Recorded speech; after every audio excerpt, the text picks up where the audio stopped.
You're welcome back. We're live from our studios here in Lagos, Nigeria. This is Editors Forum. Let's begin now with the Imo jailbreak. I understand we have some guests virtually, and so joining us live virtually is Lambert Ojukwu, live in Owerri, the Imo State capital. He's the chief editor and publisher of the Nigerian News. Now he joins us from Imo State. I also understand that Engineer Keleani Mohammed is standing by for us as well, live in Abuja, the nation's capital.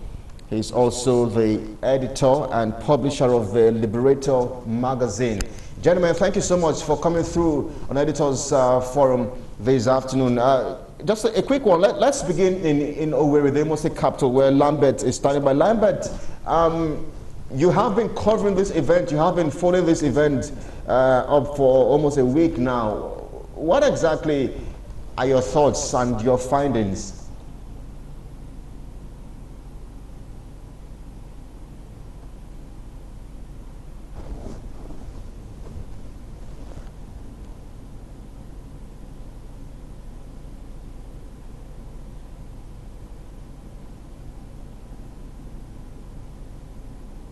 Imo is tensed up. Yes, tensed up. So because we have not seen this type of experience before, it's like a war situation. Imo used to be a very peaceful state. So this one for us is like an aberration, and it's very confusing. So that is what it is. And even though people, everybody, citizens are freely moving about, psychologically everybody feel like, is it going to happen again? How safe are we? Especially when we hear a lot of discordant tunes being signed by politicians, and people in government. So everybody's saying what is happening. So we are hoping that, in a nutshell, and very soon, the situation will be clearer. But as I speak to you, what I can make out of it is that everybody is tensed up. We are hoping that this ugly scenario doesn't play back again in Imo State, a one-time peaceful state in Nigeria.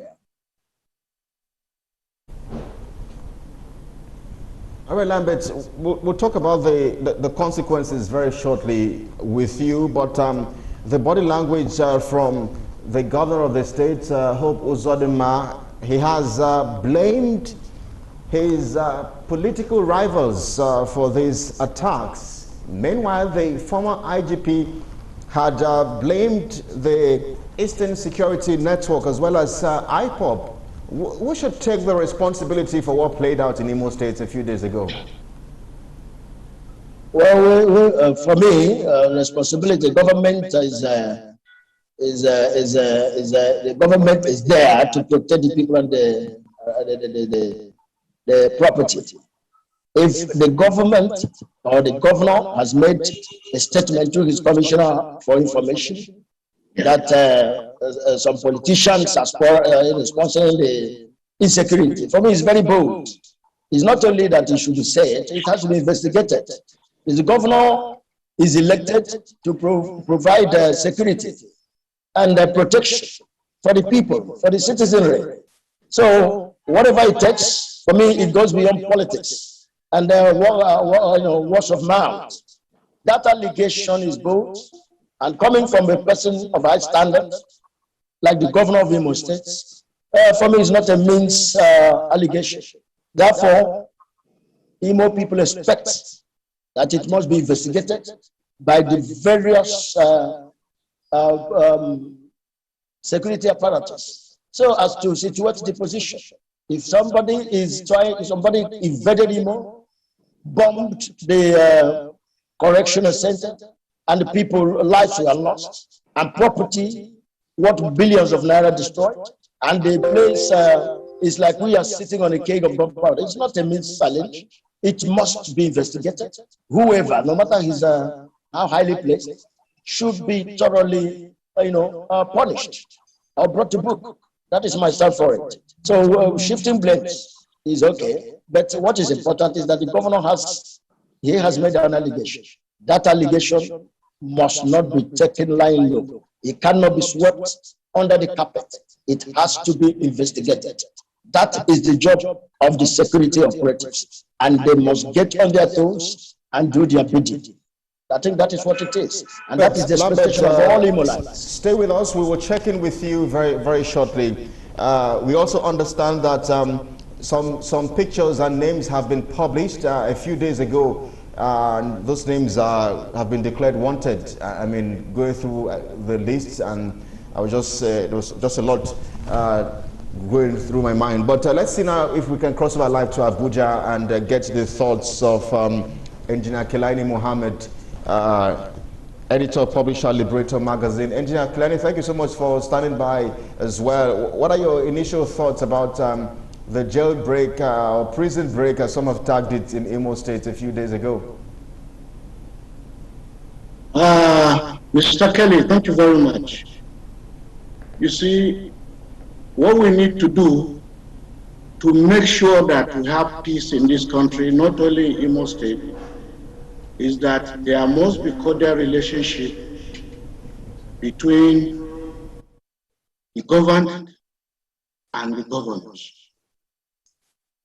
If we don't do that, like what we have read and what we have seen so far about this Imo acrimony that took place just recently, it seems between the governor and Roches Okorocha, who is also an APC member, there's no cordial relationship.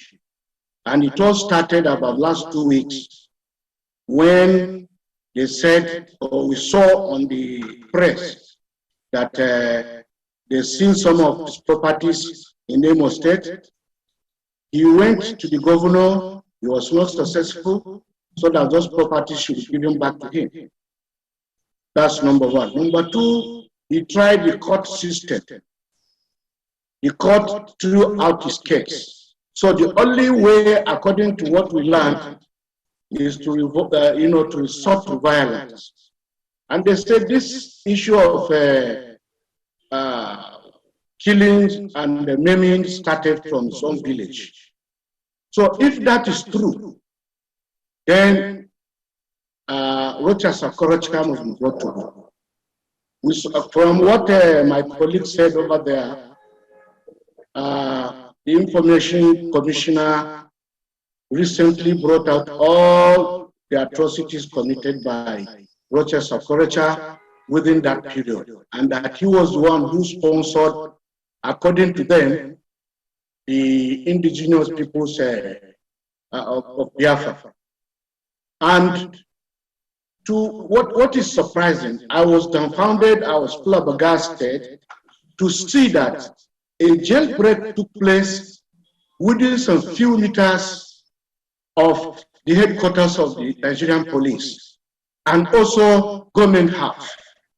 So what is bothering me is, don't our security operatives have a think tank of intelligence? Intelligence in such a way that when things are about to happen, when you have flash points, they should be able to detect within some milliseconds what was about to take place, or what is about to take place. They didn't do anything. There was no proactive action until when this mayhem and acrimony took place. And after then, so they came out, they said they defended their headquarters, but that was not enough. It wasn't enough at all. All we need in this country is a viable and a vibrant security system that can protect the lives and property of the citizens of this country. So how can what we learned was... well, I need to stay with us. Thank you for your opening thoughts. Stay with us. Let's take a breather now, gentlemen. When we come back, we will keep looking at these issues as we begin to ask the question, what are the possible consequences? I mean, it has happened in Imo State. Is this possible in other states of the country? Is this a possibility in other states of the country as well? Why should I be concerned as a Nigerian at the moment? Stay with us, we'll be right back.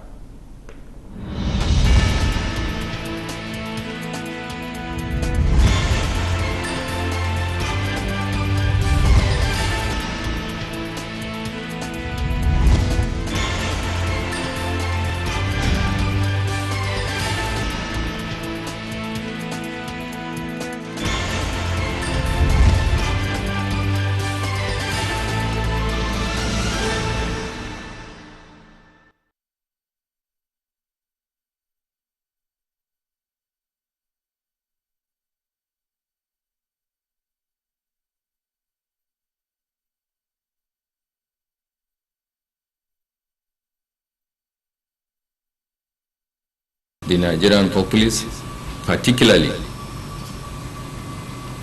the one that is in the southeast and the south-south.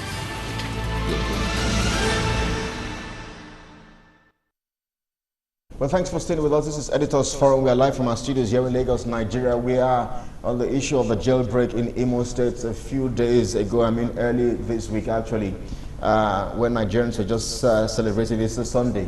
Then we got the news of the jailbreak in Imo. And after that, there were other attacks as well on police stations in that state. Well, Muhammad Abdullahi, a public relations consultant, joins me at the table this afternoon. Thank you so much, Muhammad, for stopping by.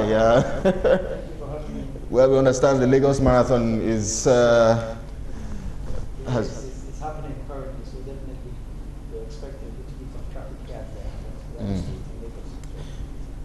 All right, we'll just get your thoughts very quickly, but Lambert Ojukwu is standing by live in Owerri, the Imo State capital, editor and publisher, Nigerian News Point newspaper, and of course we also have Engineer Kilani Mohammed live in Abuja, the nation's capital, the editor-in-chief and publisher, Liberator magazine.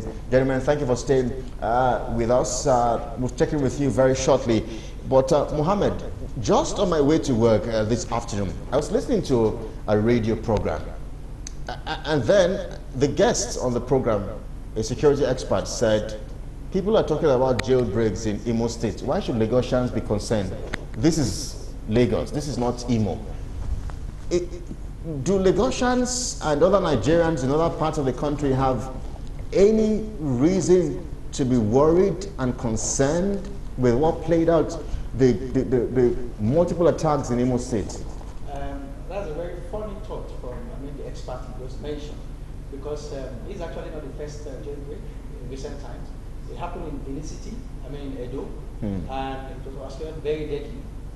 Some of the criminals, there were reports that even some of the criminals that escaped the correctional facility, some of the criminals went on to kill people that they felt incarcerated them.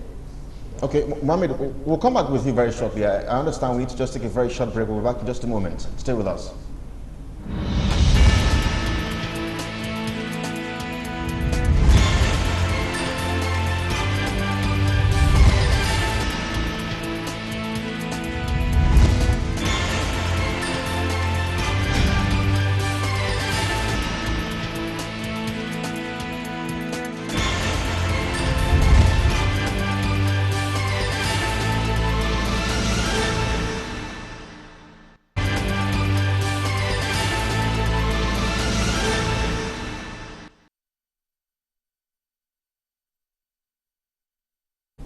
All right, thanks for staying with us. Just a few hiccups there, but Mohammed, I think you may need to go over your thoughts again. You said it played out in Edo State. Yes, definitely, and there were reports of those criminals that escaped the jailbreak then going back to kill people who they thought they believe incarcerated them. So, in a nutshell, for instance, the banditry that has been going on in some part of the country, we've seen that spill over even the southwest now. It used to be kidnappings, used to be probably from the south, blah, blah, blah, and so on. It's now going around the country. So for somebody to say what is happening in Imo cannot happen in Lagos, I think there's a child's play, because we know criminal activities, if not well checked, definitely have a kind of spillover. And for a place like Lagos that is densely populated, under-policed, with a whole lot of riffraffs, all over the place. The Lagosians are even more at higher risk if such a thing is allowed to happen. So what are your thoughts about the Imo jailbreak? I mean, we have visuals. Pull out visuals up if you can. I mean, I think about 21 vehicles were burned. Yeah. 1,844 inmates were freed. These, stations were burnt completely, and it wasn't just one. It happened over and over again. Later in the week, on Wednesday or thereabouts, somewhere around Mbatoli local government area, there was another attack and all of that. Multiple attacks in a week. You see, I'm sorry to say, our country is a very funny place, because I read a report of a former DSS assistant director, Daniel Amatri, who is accusing both the police and the state government, saying they've had, they've had intelligence report a week or so before this happened. What did the police do? Nothing. What did the government do? Absolutely nothing. So we just fold our arms to say, okay, probably we pray to God that, okay, yeah, we understand, but we are praying that it won't happen. And when it eventually happens, we start running helter-skelter. So my thought is the fact that how do we allow things like this to continue happening? Like I mentioned earlier, it happened in Edo some few months ago. It's happening in Imo State. What's the probability that it will not happen tomorrow in another state? It's almost zero. Because we are not proactive. We always allow things to happen and then we start running for solutions. How about some of the fingers being pointed at? I mean, the former IGP, Mohammed Adamu, pointed fingers at IPOP, at the Eastern Security Network. Somewhere around, there are also allegations of Rochas Okorocha somehow, because the governor has said his political rivals. But then again, Rochas is a member of the APC, so there are some allegations and counter-allegations ongoing at the moment. This is why the security forces, the armed forces of Nigeria, this is why they are paid with taxpayers' money. That is their job, to investigate and unravel criminal activities. And at the best, to be very proactive in stopping such criminal action. Now, what is the basis of the former IGP? What is his statement? Was it based on investigation or was it based on hearsay? The same thing with the basis that, with the allegation of Rochas Okorocha. What is it based upon? You ask yourself. But like I mentioned, this is why the security forces are being paid. This is their job. They need to unravel it. All right, Mohammed, stay with us. Let's see now if we can get the views of Lambert Ojukwu, who is also in Owerri. Lambert, as we come back to you now, maybe in 60 seconds or less, what are the possible consequences of these kind of attacks, these multiple attacks? What are the consequences on Nigerians? Thank you very much. The consequences are very, very many. In Imo State, the economy is low. Nothing seems to be moving. All people talk about is politics. People drop names. So, but what is very, very surprising is that there should be governance. And in doing that, the economy must improve. People must live, business must thrive. But it's not happening now, at least as not as usual. All we are talking about is security and insecurity and shifting blames. That should stop. And it is even surprising that APC government is accusing another APC, maybe ex-governor and all that. It's very dangerous politically. Socio-politically too, a lot of malaise. A lot of people are going about not sure of tomorrow. So that is the consequence. The consequence is that you live today without two eyes closed. Now, the school system is also jacked because what is happening is affecting private schools and private school. People are not going to school. You're not letting your work to go out. They could be killed. These people could, the hoodlums could come at any time. Who knows when they're going to come? It was in a worry. The next one could be in Okigwe. The next could be in Olo. So that of Olo that was done some few weeks ago, almost a month now, we have not gotten any reason why who did it, why it happened. So there is tension in the land, security-wise. Economically, things are not moving, and psychologically, people are not at peace. That is what the consequences. It's more than merry, and anybody can see that. So what we are begging and feeling is that the governor, in his capacity as the governor of Imo State, must put things right. He must make sure that Imo is rolling, that things are moving well. As it is now, things are not happening. We are doing business here, but it's like drudgery. It's like drudgery. So we must stop the blame game. Let governance, roll. Let the commerce and mercantile improve. So insecurity has to be handled by those whose job it is to handle insecurity. But let me also say politically, that what is happening may affect the situation and the capacity of APC in Imo State come 2023 in Imo State. What they are doing, for me, is like shooting themselves or shooting their party on their foot. They must be aware of what they're doing. Imo is a highly educated, place. The Imo man is very intelligent. He's very, very apt in what he does. Good to know, Lambert Ojukwu, about the attributes of an able man. Thank you so much, Lambert. We'll check in with you as we cross over to our next topic very shortly. Engineer Kelani Mohammed, live in Abuja, what are the possible consequences of these kind of attacks? It is also playing out in Benue State, where there have been a lot of controversies in that state, a lot of insecurity as well, very, very recently. Yes, Mr. Kelly, whether we like it or not, Nigeria is at crossroads. The crux of the matter is that we must make sure what we have as total insecurity, terrorism, kidnappings, jailbreak, killing of soldiers, killing of our security agents must stop. And the government must do something quickly to make sure that all these things are stopped. My colleague in Imo, said it all. But we in the north here, we are familiar with all these things. They have been killing our people in the forest in thousands every day. And nothing has been done. And that's why the last interview I had with you, I spoke about these governors. For Mr. President, I think he has done his best by, appointing the security service chiefs, and he made sure that Ali Baba Usman, whom he from his background as the former commissioner of FCT, and he has been in operative operation in Nigeria for quite a long time.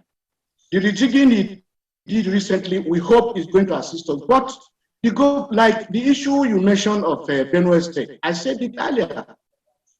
Mr. Ortom is a governor, and we believe he's supposed to be a statesman. When the issue of this herdsmen started, they have been living together harmoniously over centuries. But suddenly, he was facing herdsmen, everything. Okay, look at this attack now. All the boys that were arrested, they are no herdsmen.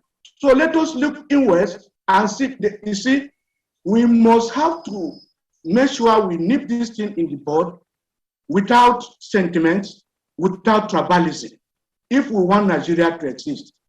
The man in Mohammed, I'm sure you've made your points, Engineer Kelani Mohammed. Because we are pressed for time and we definitely need to discuss other issues as well. So stay with us. We will check in with you very shortly. We do appreciate your thoughts and your views. Engineer Kelani Mohammed, live in Abuja, the nation's capital. Stay with us. And of course, Lambert Ojukwu in Owerri.